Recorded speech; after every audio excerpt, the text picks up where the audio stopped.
Good to see everybody. We got a good crowd already. It is, again, ready to go to Detroit River. So let's jump right into tonight's summer. I don't want to waste any time because I would really looking forward to the tournament topic. I got a few things I want to talk about. So tonight we're going to talk about Detroit River gear. And let's start with kind of the most basics, right? Rods, reels, and line. That's pretty simple. You know that I like a short, stiff fishing rod for fishing Detroit River. We designed this rod for Denali. I think we're going on 7 or 8 years now. 6.5 foot medium or 5.5 foot medium heavy, very, very, very short fishing rod and a very, very stiff fishing rod. Now, why is that a big deal? The short rod is important because you have to understand that when you're trying to stay vertical, if you're watching your line above the surface, that's not where you want to watch it. Remember, the fastest current in the river is the top 6-8 inches. So you want to be able to see your line underneath or below that top 6-8 inches and make sure you're vertical from there down to your jig. Way to do that is to have a rod close to you. So with a 5.5 foot rod, and again, we want to hold it forward of the reel. I'll give you the best tip I can give you tonight. If you're holding your reel like this when you're vertical jigging, you're missing a lot of bites. Take your hand off the reel, bring your hand forward of the reel so the reel is behind your hand, index finger on the rod blank, middle finger on the line. You're going to feel a whole lot more. So being able to see that line underneath that top 6-8 inches of the surface current is important. Short rod makes it easier. Stiff rod is important because remember, there is no horizontal movement when you're vertical jigging. The jig is just going up and down. A lot of times walleye will grab that jig, suck it in, spit it out before you even know that it's happening. So it's important that you're able to feel that stiff rod. Remember, the softer the action of the rod is, the rod has to load up before you actually feel a bite. So soft action rods are much less sensitive than stiff rods are. So short stiff rods are what we want to go with. Reels, a lightweight reel, right around 8-9 ounces is perfect. This is the reels I'm going to use this year.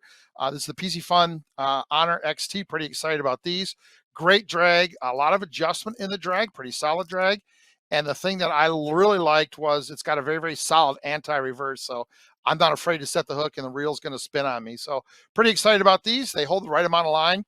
I think these hold about 180 yards of 6-pound test. That's perfect. Now I only put about 100, 120 feet of braided line on here. That's all I want, but I do fill it up with backing so it doesn't come off in coils. If you've got too small of a spool or not enough line, the line will come off in coils and it's hard to handle. So I like a little bit bigger spool. Just put old monofilament for backing, and then I just put on about 100, 125 feet of a good braid. Now I use a no stretch braid. Sunline either SX1 braid in yellow, or this is the plasma braid in bright green. You want a bright fishing line. Again, we want to be able to see underneath that heavy current. We want to be able to see our fishing line, and a bright fishing line makes that a whole lot easier to do. So short stiff rods, good quality reel, good capacity, fill up with backing, and make sure you got a no stretch, bright colored fishing line. Okay. All right, let's talk about leaders. This is a question we get all the time. Leaders, yes or no? Sorry about that, a little dry in here. And the answer is no. I do not use a leader. I tie direct to that bright line. I don't think you need a leader. Even when the water was really, really clear last year, we tried leaders. That didn't help. The few changes that we did make were a little different than that. But I don't think leaders make a big deal at all. If you put a leader on your line, use some kind of knot that ties it together. Don't use a swivel. A swivel breaks that connection. So you've got this really good quality stiff fishing rod. You've got stiff fishing line that's very sensitive. Put a swivel in it to put a leader. You might as well fish with an ugly stick and 60-pound mono, because that's about the feel that you have. So no leaders, no swivels. Those are important parts of this. You shouldn't get line twists when you're vertical jigging. If you're getting line twists, the biggest problem or the biggest issue I see with guys getting line twists is they lift and they drop their rod on a loose line. They let their jig fall on a slack line. If you do that, you're probably going to get some twist. If you lift slow and drop tight, lift slow, drop tight, you're never going to get any twist in your line. You don't need a swivel. So avoid leaders, avoid swivels, tie direct. What's my favorite knot? Pretty simple. I use a Palomar knot anytime I can. If I can tie a Palomar knot with monofilament, braid, fluorocarbon, I tie a Palomar knot. That's my favorite number one knot, that's easy. If I can't tie a Palomar knot because I can't get whatever I'm tying through the loop, I use a uni knot. That's, again, one of my favorite knots. So I'm going to connect two lines together very quickly. I use a back-to-back uni, right? Just tie a uni, pull them together, turn them up, you're good to go. So I like a Palomar knot if I can, uni knot if I can't. Those are my two favorite knots. We talked about scent. We talked about scent a lot, right? Scent is really something I think we need to pay more attention to. Now, I believe, and I've always believed, that scent will never catch you less fish. But I've never been a big scent guy. Now, last year we did some testing with the ProCure stuff. We fished some with, some without. We did some trolling with, some trolling without. I think it makes a difference. The colder the water is, and the less active the fish are, I think scent is a big deal. Didn't think that way a couple years ago, but the more I use it, the more I kind of go side by each. I think scent is a big deal. I like stinky smell. If I'm going to put a scent on, especially in the river, because that jig is moving so fast, I want it to be stinky. I'm a ProCure guy. You guys know that. Garlic Nightcrawler, garlic minnow, something that stinks. Trophy walleye is another one. Those are my three favorites. I like those. On the lake, a little bit different. We'll talk about that as we get into summertime. But on the river, I like something that stinks. Garlic Nightcrawler, garlic minnow, or the trophy walleye are my three favorites. I think you need something that really, really, really kind of stinks, right? And don't be afraid to put it on, fish a little bit. If you pick your bait up and it doesn't feel slimy, it doesn't stink, put some more on. I think the colder the water is, and again, the less active the fish are. I am a huge believer in scent. The colder the water and the less the fish are active. So again, I don't think scent will ever cost you fish. You're never going to put a scent on and catch less fish. That's a promise. Okay, let's talk about kind of the business end of this. Jigs, plastics, and stingers. You know, I'm a big jig guy. 3/4 ounce, 1 ounce, ounce and a quarter if you have to feel the bottom, especially in the back or the wind is blowing or deep water.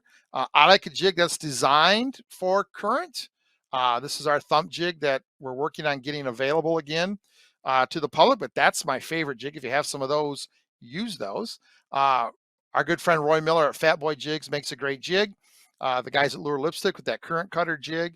Those types of jigs that have pointed noses, and actually cut the current and stay straight. Those are nice. You want to make sure you've got a line tie on top. Anytime you're fishing vertically, you want the line tie on top. And don't be afraid to fish big jigs. You're better off to be vertical and be able to feel your jig and feel the bottom. That is much better than fishing a lighter jig and not being able to feel the bottom. You have to stay vertical. You have to be able to feel the bottom. There's our good buddy Roy right there. So that's important. Plastics, I'm not a bait guy. I haven't used live minnows in quite a few years. But one thing I can tell you 100% true, the body shape that you use is going to catch you more fish than the color that you use. It's important to understand that each one of these bodies. So we've got our thumpworm, and then we go to our jerk minnow, and then we've got our disc worm, ribbed worm with twister tail, and then you go up to like a cane thumper or a paddle tail shad, something a little bit thicker. But each one of those baits has two characteristics that make it either good or bad depending on the day. One is what we call the fall rate, how fast it falls back to the bottom. So you can imagine this skinny little worm with no water resistance, it's going to fall back fairly quick. And then the other characteristic is what we call the fall angle. How does it fall back to the bottom? So this really thin worm body, obviously it's going to fall fast and it's going to fall straight back down. So it's going to be going like this, right? That's kind of how the action is going to be. As we get bigger and bulkier, the bait, let me grab one without a hook so I don't stick a hook in my hand. As we get bigger and bulkier, it's going to fall slower and it's not going to fall straight down. It's going to actually fall back down current a little bit of what I call down current glide. So whereas a worm will go like this disc worm may go like this. So we've got a different fall rate and a different fall angle. You've got to get that right first and then experiment with color. So when you head out in the morning, you should have 2 or 3 different body shapes on everybody Figure out the shape first, then work on the color. I promise you that's more important than everybody having the same same style of plastic in a different color. Get the shape right first, then work on the color. Those are pretty important things. Stinger hooks, I don't put a jig in the water without a stinger hook. You know, our stingers are, they're built with a removable loop. So we just open up the loop. That's what our stinger looks like. The loop goes over the jig hook. You pull it tight, and I let that stinger hang. So that's now the lightest part of the package, right? If you take your stinger hook and put it in your body or you put it in your bait, the fish still has to move all of this to get it in his mouth. If you leave that stinger hanging, we tie ours on 14-pound Berkley XT, so it's a very abrasion resistant stinger. That's the lightest part of the package. So fish can suck that stinger without having to move all of this, right? So that's an important part of that, letting that go. Letting it hang there, that's a big deal, right? And you're going to catch a lot of fish on stingers, especially right now when the weather is bad and the fish are kind of off a little bit. Stinger hooks are a big deal. Hey, as you get a little, some days you get where they're just chomping. I still don't take the stinger hook off. I'd rather have them hooked on the side with the stinger hook and the jig hook in their mouth. I'd rather take an extra 10 seconds and get that stinger hook out of the net than miss the fish of a lifetime that just grabs my stinger hook. So I am a stinger hook guy all the time. That's just the basic rigging. That's the basic rods, basic reels, basic line, basic rigging that we use on the Detroit River. Kind of just a very, very basic vertical jigging setup, right? Important to get a good quality fishing rod. That's important. Get a good quality jig, right? Like I said, if you can find our thumb jigs, again, we're working on getting those back to market. The current cutter jigs from Lure Lipstick, Roy Miller at Fat Boy Jigs. Those are the three that I would tell you. Those are the three that I have in my box. Each one acts a little different, but all three of them are great at cutting the current, getting to the bottom. They actually fish heavier than they are because of the way they're designed. So they actually fish heavier, which lets you keep contact. And the biggest thing is if you can feel the jig as soon as it hits the bottom, your chance of that jig hitting the bottom and rolling like a round ball jig does, now you're snagged, now you're hooked up, now your hook is getting on the rocks and getting dull. A good quality jig designed specifically for heavy current is going to stop that and let you catch more fish because you're jigging more and you're not snagged as often. So a little bit extra money to buy the right jig can actually save you money because you're not losing jig. Leave your round balls at home, give them to a buddy you don't like. Stay away from round ball jigs. They're the worst choice in any situation. Okay.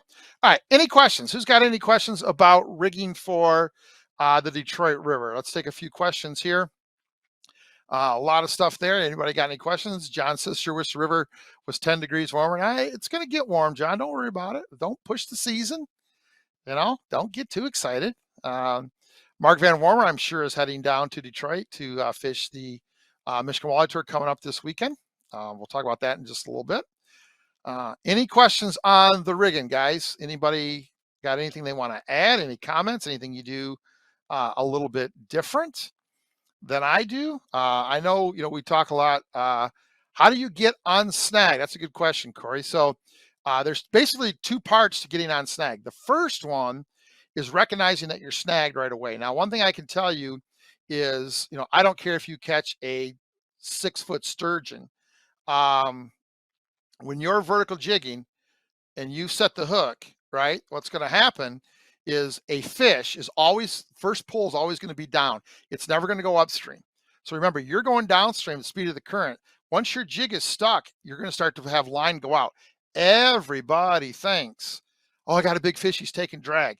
The minute your jig is not vertical, or when the minute you set the hook and the jig is not vertical, it goes upstream, you are stuck. That's the first key. The faster you get on it, the better, okay? So once you know you're stuck, the first thing to do is open your spool and let some line out. Don't pull. Pulling is the last thing you want to do. Instantly open up the bail, let some line out. I like 2 or 3 pulls of my rod to get some line out. I close the bail, I reel down, I get tight, and I snap my rod tip. That gets about 9 out of 10 out right away. Because most times in the river, you're not hooked on something, your jig has been sucked underneath something by the current. If you pull, you're not going to get it out. If you just let it fall, the current will actually bring it back out. If that doesn't work, instantly point your rod at the jig, hold your spool, and just put pressure on it. More times than not, your stinger hook's going to break or your jig hook is going to bend. That's why I like 12-pound braid. I literally, guys, I'm down there 50 days in a row fishing 10 hours a day. I literally go through 3 or 4 jigs a year. That's all I lose. My customers use a little bit more, but I'm quick on getting, as soon as I know I'm snagged, getting that loose line, snapping it, and then instantly getting on it and giving it a quick pull. And more times than not, that comes out. So do not pull. That's the last thing you want to do. Mark says, do you use a snap or line to the jig? I tie direct with a Palomar knot. That is definitely my favorite. John says, ever use bucktail with your jigs? It's big down in Florida. Yeah, the problem with bucktail, actually, the advantage could be an advantage. Bucktail falls really slow, so it could be an advantage some days. I know there are guys who use hair jigs on the river. Chuck Mason, our good buddy from the clam team, he likes to use bucktail. Hair jigs, awesome. Yeah, there's no reason not to use them. I don't use them, but no reason not to. Thanks, Tyler. Roy says, you only use leaders when it's tourney time, just for speed to retie. Sunline Sniper, there you go. Any tips for boat control? Great question, Ken. Yes, here's what I would tell you about boat control. First of all, understand you're trying to keep your line vertical in a circle about that big, about the size of a coffee cup. That's all the bigger your circle should be. If you get outside that circle, you're not vertical. The biggest key to staying vertical, there's 2 things. Number 1, forget about the current, forget about the wind. Get your jig to the bottom and just remember to follow your line. Don't worry about which way the wind's coming or the current's coming. Just get your line to the bottom. Wherever your line goes, drive your boat to the line. If it goes to the right, drive your boat to the right. If it goes to the left, drive your boat to the left. Don't worry about wind or current. Just get set up. The jig will tell you where you need to drive your boat. Second thing is make lots of small changes. This is why I'm a huge believer in the remote. You can control the remote a lot faster than you can the foot pedal. I make about 30 to 35 changes every minute on my trolling motor. I am constantly hitting the button, turning the prop on or off, more speed, less speed, left turn, right turn. I'm constantly moving. My motor is constantly moving, constantly, because it's a lot easier to get vertical and stay vertical with small movements than it is to get off and use a big movement to get back. So follow your line, Kenny, get your line to the bottom, follow it, and make lots of small adjustments. Boat control is a never-ending job. The minute you're vertical, get ready to not be vertical because you are not going to be vertical. Constantly, constantly, constantly fight.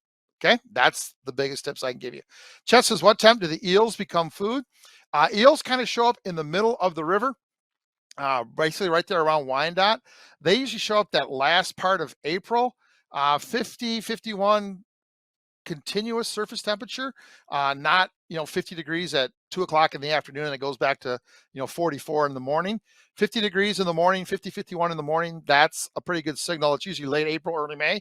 That's a pretty good signal that those silver lampreys are in the middle part of the river and they are ready to be eaten. That's something too. Kenny says, what do you think of using semi stand-up jigs like an Erie jig? It hits bottom flat and does not roll. It does. The problem with a Erie jig or a stand-up jig is the line ties in the nose, so it doesn't fall completely vertical. Those are designed to be cast and either drug across the bottom or cast out and actually jig back horizontally. They're not designed to fish vertical. So that's, I want a jig with a line tie on top when I'm vertical fishing.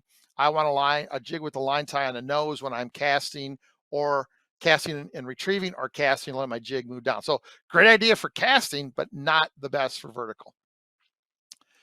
Mike says he broke a rod on a snag Saturday. That means you had the rod bent this way, not pointed straight at it. That's an important part. Get it pointed right straight at it so there's no bend in the rod. I can't tell you how many times I got to run to the back of the boat and grab one of my customers going, no, do not use the rod to get a snag out. Point the rod right at it so it's straight. Hold the spool, let that pressure of that line come off. Okay? Snap it like a bow. That's something we do bass fishing a lot, right? You just kind of get tight and you just kind of snap it. But I like a little bit of line and snap it out. And then I may do that once or twice, Eric. Then as soon as I can't get it, I just hold it and pop her right out. So, all right, Tim, thank you. Yeah, it was good. Good to see you. Yeah, it was good to be down there. We're going to talk about that in a second here. Josh's hair jigs are great early with cold water, and they are because, again, they fall fairly slow. So you've got a little bit bulked up jig. It looks a little bit bigger, and it has a very especially bucktail, right? Bucktail traps water, so it's a hollow. Bucktail is a hollow hair anyway, and it traps water, so the jig falls really slow. They are awesome. Just something I just don't do as a guide. If I was fishing with one or just myself and another guy, maybe tournament fishing, I would definitely have some hair jigs in the boat. Dances when you fish your non-round jig and you are moving at the same speed of the current. How does it cut the current? A feature on the bottom of the jig that keeps it from falling over. I understand, but not the shape. So the idea of the shape, the idea of this jig, especially our jig, right? So our jig is weighted, pointed nose. It's got cheeks on the bottom. We worked really hard. I think we are the only jig on the market that actually started from scratch. I think everybody else makes a jig that comes from a current mold that's already been made. I think we're the only people that spent thousands of dollars and years getting the jig right. So pointed nose, cheeks on the bottom. The beauty of this jig is when the water hits it, it goes over the nose, it hits the cheeks, and it actually tilts the hook up. So if you're tight, this is why you can't drop your jig on a slack line. If you're tight, that jig hits the bottom like that, you're going to wear the paint off the nose. It doesn't hit this way, so it's not going to roll over. So that design, the way the line tie is positioned and the way the cheeks are designed, that jig actually hits like that with the hook up. So if you're tight, pop, that jig will never roll over, right? By the time you feel a round ball jig hit the bottom, it's already started to roll because it's going to fall straight. So jig design has a lot to do with not being snagged. Jim says, if you have multiple people in the boat, simpler to have different body types. I fish by myself a lot. What would you recommend as an order to try? I would start, that's a good question, Jimmy. I would start with a shad body.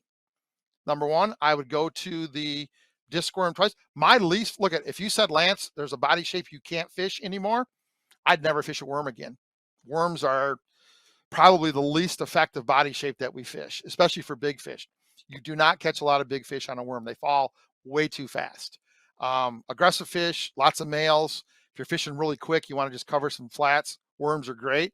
Worm would be my last choice. So I would start with like a shad body, right? Finesse minnow, that type of thing. Then I would go to a disc worm. And then maybe after that, a worm if you had to. Worm would be my last choice for sure. Okay. The round jig is still catching resistance from the current, pushing it backwards. Round jigs are, I just don't like them. Any advice on floating a bobber and jig down the river for walleye this time of year when you can't fish out of a boat? I don't have any advice because I don't do it, but I don't know why you couldn't. I know there's a bunch of guys that fish from shore and catch a lot of fish. So I would imagine a bobber with a jig just above the bottom would be perfect, Ron. I don't know any way that it would be bad. Again, I don't have any advice because I don't do it, but yeah, same thing, right? Just rig it up, put a slip bobber on there, set the bottom so it's just above the bottom, and let her float down the river. Chicken's weight, no. Oh, Mike's got caught on the cleat. That's bad. Tips on keeping vertical while reeling in the fish. You really can't. That's part of it. So usually if I'm catching a fish, I'm reeling. I just tell everybody, my rule in the boat is this: if you can't feel the bottom or your jig is not vertical, don't try to find bottom. That's my key. If your jig isn't vertical, don't try to find bottom. Let me land my fish. Let me get back on the motor and we'll all get back to fishing. Because what happens, you get off vertical, everybody starts letting line out. Now you've got too much line. So, the 15, 20 seconds, 30 seconds it takes to reel in a fish, you're not going to be vertical. Just hang on tight. Don't try to find the bottom if you're not vertical, and we'll get you. So there's really nothing you can do while you're reeling a fish, right? Spot lock obviously doesn't work. I have used, if it's not really windy, I will use the heading lock on my motor guide. That keeps the motor headed the right direction. But then again, I'm kind of not drifting with the current. So, I just kind of, as soon as I hook a fish, I kind of make a quick adjustment with the motor to get me to where I think is the best spot. I drop the remote and I start reeling my fish in. So, and if I have to, right, I'll hold the rod and make a quick adjustment with the remote, and then I'll, keep reeling. But the rule is pretty simple, Fred. You got to tell everybody in the boat, if you're not vertical, don't try to find bottom. Let me land my fish, then we'll get you back to vertical. Okay. Fred says, I always seem to lose the line and have to come back. I both flip smaller fish to not waste time. Yeah, we both flip a lot of them too. If I can not use it, a lot of times I'll lift the fish and put the net underneath it. So if it does come on, I catch it. But I try to keep fish out of the net if I don't have to. Johnson, everything you're saying is top notch. I'm still learning the drift, but the same concepts apply in saltwater bass with tidal currents. Got 10 grouper last time out on my thump jigs. Hey, there you go. Like it.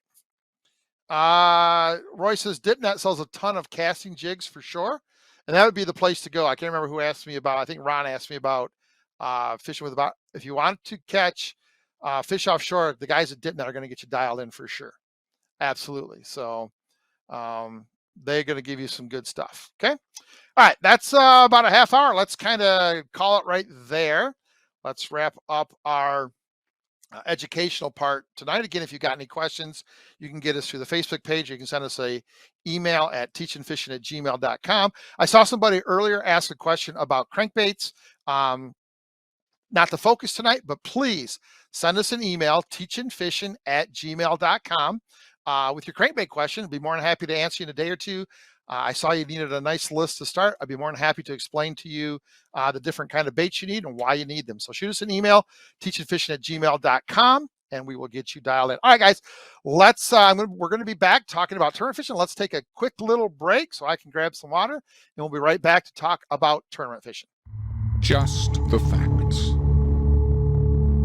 It's a fact that vertical jigging is a great way to catch fish in heavy current, and having the right equipment is the first step to being a good vertical jigger. Short, stiff, sensitive fishing rods are important. Short rods keep the line close to the boat so you can be sure you're vertical, and stiff rods allow you to feel that subtle bite when you lift or drop your jig. Using a bright, no-stretch braided fishing line also allows you to stay vertical better and lets you see those slight little ticks when fish aren't really biting aggressively. Team it up with a heavy jig designed for fishing in current, a plastic bite and a stinger hook, and you're all set to go catch fish this spring, vertical jigging anywhere you've got heavy current. Just the facts.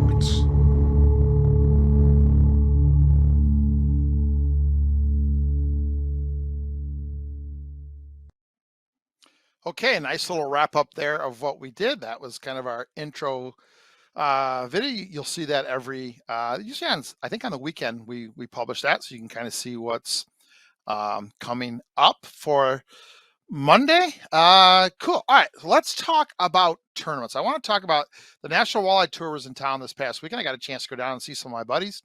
That was actually very cathartic for me. Very, very medicinal, if you will. I enjoyed seeing a lot of people I don't get a chance to see much because I don't travel anymore. But let's talk a little bit about tournaments. First of all, I want to ask you, are you a tournament person? Do you fish tournaments? And when I say tournaments, I don't mean $20 and a one-day derby. I'm talking at least 2-day events, entry fees in the hundreds. I think it's not really a tournament unless if you don't cash a check, it hurts. I think that's my personal definition of a tournament, that if you don't cash a check, it hurts. So $1,200, $1,500, $1,800 entry fees, 4, 5, 6, 7 days of pre-fishing, 2 or 3 days of tournament fishing. That's a tournament. But tournaments are different things to different people. So do any of you participate competitively? I think competitive fishing is a great way to learn. I think it's a great way to be on a body of water with people who are faced with the same situations you are, and some have better answers than you do, right? And I think that's the beautiful thing about tournament. And you're going to see, right? People are going to weigh in their fish. They're going to tell you what they're doing after the second day. So it's important to see.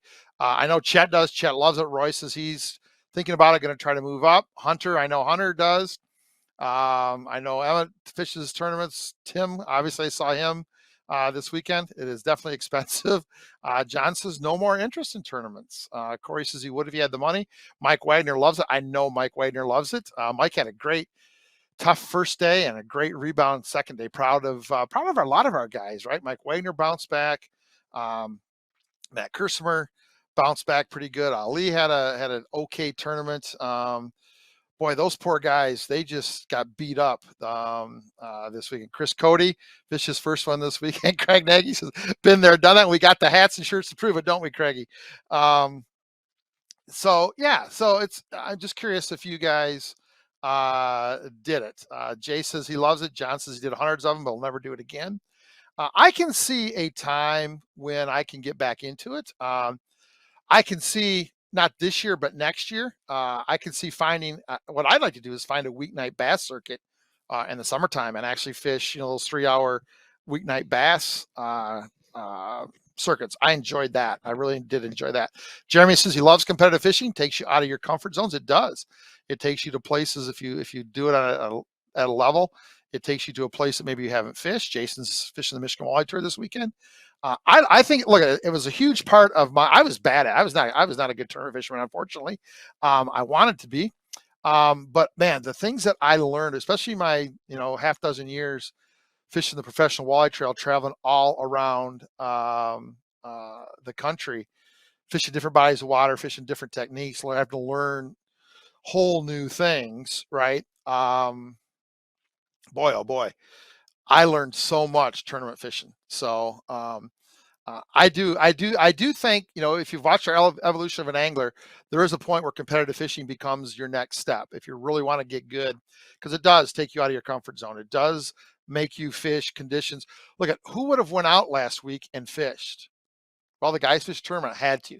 They had to put in the time, put in the effort in that crappy, cruddy, nasty weather. So first of all, if you are here and you fish the tournament this weekend, my hat is off to you. I know what it takes physically, mentally, emotionally to do that, especially when the weather is crappy. Then you add in crappy weather and a tough bite and the stress of tournament fishing. My hat is off to all you guys. I can't tell you how much I respect you guys. So a lot of appreciation for the tournament, guys. Eric says he did the Michigan Ontario Muskie Club out of Sinbad Saturday, 31 boats. That's nice. Tim says he likes meeting new people. That's the thing I liked about it was, I just met some really, really cool people. Yes, Emma, the first time we met, we fished against each other, about 20 years ago. Might have been earlier than that, because I think the first year I fished, I had the Crestliner, which would have been 98 or 99. And I don't know if he remembers this, but the first time we met at a boat ramp, and I had literally just gotten home that morning from a tournament. And I think we fished on Wednesday nights. I had just gotten home I had fished a tournament somewhere out west, and I was coming back, and I had a couple seminars. I had just gotten back into town. It was either Tuesday. We either fished Tuesday nights or Wednesday. I think we fished Tuesday nights. So it was Tuesday morning. I had just gotten back into town. A couple hour drive that morning, and I had all my walleye gear still about my tournament gear. So I see him take a net. He's in a bass boat. I see him take a net out, and his net's about this big and handle about this long. And I said, "Oh, can we use nets in this circuit?" And he said, "Yeah, you can use nets." I said, "Well, if you're going to use a net, you might want to use a net." And I extended my tournament net that has a hoop about double the size of this table. And at that time, my tournament net was 16 feet from the end of the handle to the end of the hoop. I said, "Well, if you're going to use a net, you might as well use a net." So that's the first time that we really talked. So I wonder if he remembers that. Mark says gets all his friends fired up. Just love it. Nick says used to, but guiding is where it's at now. Beauty of guiding. I was watching these guys today, they had 4 or 5 15-inch fish and they're all depressed. I'm like, that's perfect. I'll take those. Different attitude when you're fishing tournaments. John says he has his weekly golf night where he goes to the golf over all old farts and no money changes hands. There you go. Dan says he'd like to try it. I think it would expose your weak. It definitely exposes your weakness. You bet. Roy had a chance to get out and actually do some pre-fishing with a couple of the big names on the tour. I'm sure he learned a lot. Tuesday nights. Yeah, it was Tuesday nights. Jimmy said tried once, came in third, and the cost of everything, travel, hotel, gas, entry fee, 3 other guys lost money. It was exciting to do it at least. I remember Steve Krim and his partner, 4th in the Loot tournament last weekend. I remember I fished a PWT tournament in Bull Shoals, Arkansas, 120 pros. Only 10 guys caught a limit both days. I was one of them. Had a top 10 finish. I fished. My uncle Art traveled with me, and he fished as an amateur, and Art was driving home. And I remember looking at my check going, I just finished in the top 10 against the best walleye fisherman in the world. And I'm looking and going, if I didn't have sponsors, I would have lost money. And I'm thinking, man, I'm not going to finish this high very often. And if I didn't have sponsors footing the bill, I would have lost money. And that's when I kind of went, you know what? I think I'm going to concentrate on my guiding. So, yeah, it's tough. Chad says not a tournament fisherman, but I really enjoy fishing on different boats learn how they do it and soak up as much as I can. Always learn. That's important.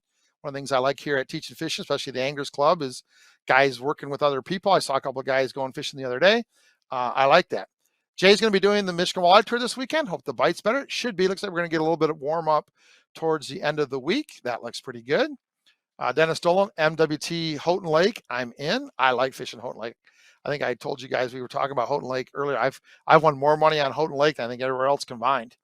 That was one of my favorite places to fish. Love fishing Houghton Lake for sure. So, all right.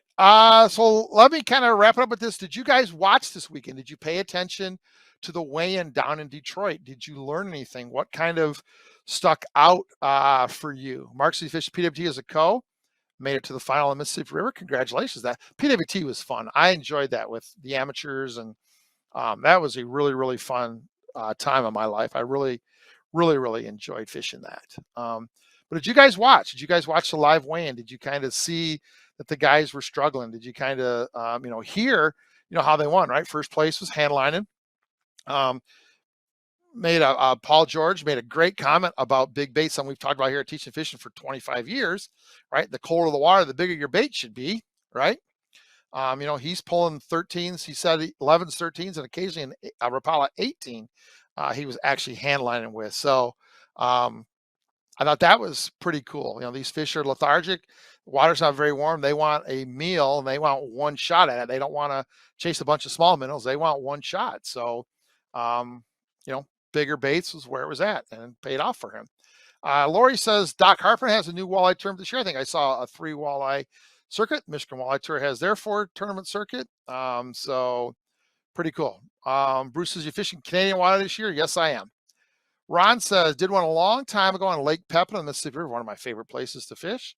And he says, then diapers and formula costs changed things. Yeah, it's funny how our life changes. I've never had a kid, so I've always kind of been the kid in the family in our marriage. But yeah, you have a kid, you take care of your kid, right? And I'm very thankful for my dad. My dad gave up a lot of fun things that he did until we were old enough to go with him, and then he took us with him. And but yeah, that's the way to be, Ronnie. You take care of your kid and let them kind of be kids for a while. Chris McCauley's in that right now. He's got his daughter is in volleyball, and he's given up some time to watch her. But man, that time is so valuable. It goes so fast. It's over so quick. You guys with kids, take care of your kids. Spend time doing what they want to do. Be part of their life. That'll come back to pay you in spades. I promise you. Chris said the cold temperatures made pre-fishing more work than normal. Oh, there's no way. Herb fishes a cove for 5 years, met lots of nice guys and fished lots of different water. I enjoyed fishing different water. I think Herb and I think we met. Did you fish the Lake St. Clair event? It would have been 98 or 99. Herb, did you fish that? I think we met there. I met somebody there, and I'm almost positive it was you. Jason says, watch the tournament results last weekend. Surprised how many guys didn't catch a fish either day. Not judging, these guys are pros, puts my bad days in perspective. You're right. Sometimes it is, I don't want to say fun because it's not fun, but to watch people, and these are great anglers. I mean, you're talking about, Hall of Famers. There's a half dozen Hall of Famers fishing this tournament. There's guys who are going to be Hall of Famers, right? Jason Shakura and Bill Shimoda. There's guys who are going to be in the Fishing Hall of Fame fairly quick, right? And they struggled. And sometimes it's good to see people that are